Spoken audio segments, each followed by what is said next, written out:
You were very friendly, and you I think extended yourself as besides professionally, you were very friendly and said, "I'm going to send you a popcorn machine." You remember all that? Yeah.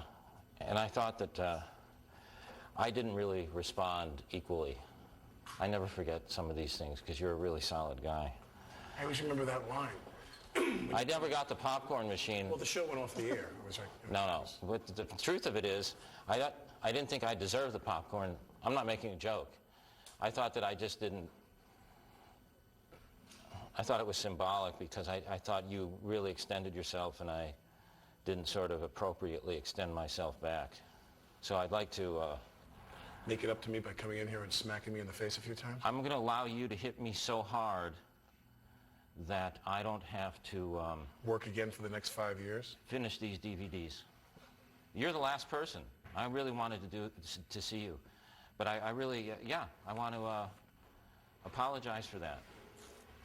I didn't forget. And then I called you to do this, didn't I? Uh-huh. And then I didn't follow through and I lost your cell number and I lost your phone numbers. But you did invite me to come down and watch you do a show in Manhattan Beach or somewhere? Newport? What is the place? If I did that, that meant I was being very friendly. I didn't know I did that. You did that? Because I don't let anybody come. Did you not? Do you take it back? You don't want me to come down there now?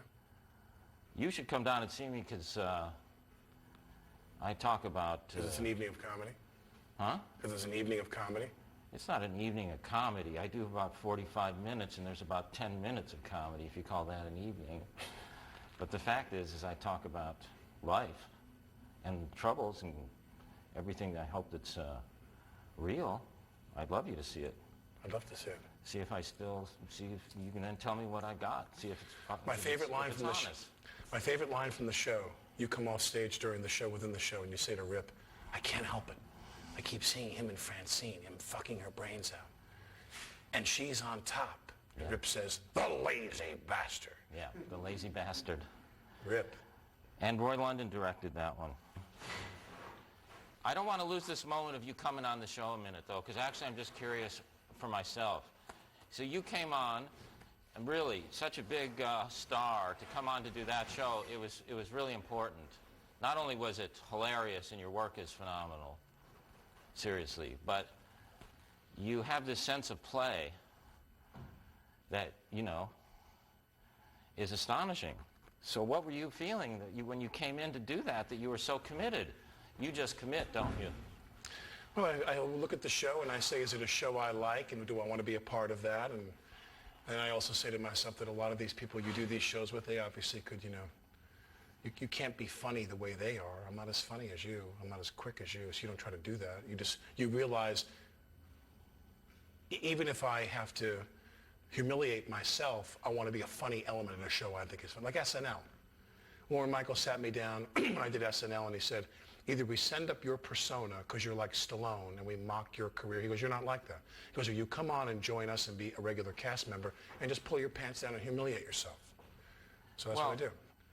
You just have a natural strength. You don't need to worry about being funny. You and I... You're an actor. What is it you said? So I see that you and I have something in common, don't we? And I say, yes. Alec dated my wife Francine while we were separated. And I said, no, I say that to you. I go, Larry, you and I have something in common. And you go, yes, we do. Yes, we do. Yes, we do. Yes, we do. We both have done... You dated my wife Francine while we were separated. Yeah. And I go, no, I was referring to our work for juvenile diabetes. And I said, that too. We'll be right back. But the fact is, Alec, buddy, is the walk down the hallway with you, which I also did, was... Bodies only, right? Yes. Okay. And not that... And somewhat controlled, you motherfucker. That's what he's trying to tell you. Is that it? No contact? Or not even hugging? No snuggling? Okay. I don't know that you can control yourself.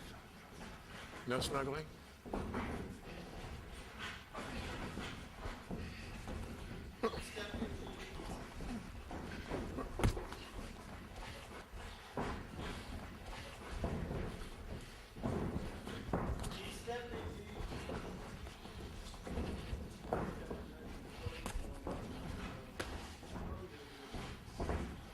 you look at my feet.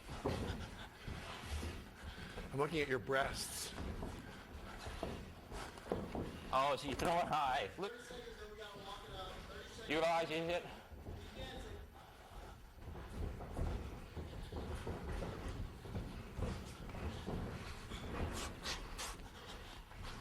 Step the other way, G. Step to your right.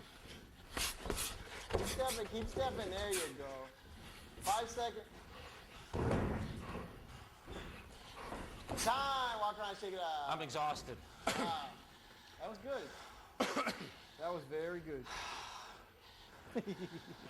I'm exhausted, Dave. I know. You stop breathing. That was good. You got good balance. Very good balance. How you feel? I need to be trained. But you seem pretty relaxed. You got good balance. You're moving around nicely. Now, G, you got to remember, your whole thing is quickness, so you got to keep stepping, right? G, got to keep stepping, and don't forget to breathe, right? You with me over there? Yeah. Okay, so you want to do that And one I more wasn't time? relaxed. Bouncing? Yeah. Bouncing too much? No, you were stepping fine. Everything, you were stepping fine. It's just that, people tend to, if you follow his lead, You know what I do. He was freezing you to get you to stand in front of him and then he could step in, right? So just keep with your lateral movement. Keep your hands up, your chin down. See, it's true that people who have, I'm asking you, is it true?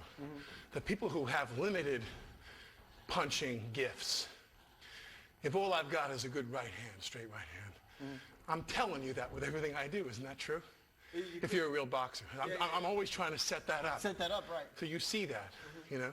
So you got to try to... So you just always walk away from that. And try to get him to buy into Because that's cool. high. You see, I'm trying to set that up because that's all I really got. It's going to hurt you. If everything else is, if my balance isn't great for this. No, your jab is, you're in position for a nice jab, nice 1-2. A real good 1-2. You got, your balance is great. And you look like you should have a good hook, right? These 18-ounce gloves, it's like we're... You got to protect your hands. It's like we're What about the dancing masculinity issue? we're dancing with two sofas on my hand here. What? We're dancing with two sofas on my hand here. Secure in your masculinity? Seriously. Since my divorce, I'm not very secure about my Did it, masculinity. did it But shake that's it? my DVD package on my best. I'll come on your DVD and talk about your marriage. There you go. No, I'll come on you and talk about your ex. but those relationships are most likely to cause some doubt as opposed to anything else, right? Yeah. Triggers all those buttons. Let's talk about my divorce for like another 10 or 15 seconds. Then let's box. Yeah, that's good timing. I'd rather, if we go in the area again, I'd rather talk about general. Let's put my ex-wife's divorce lawyer on speakerphone, and let's rumble.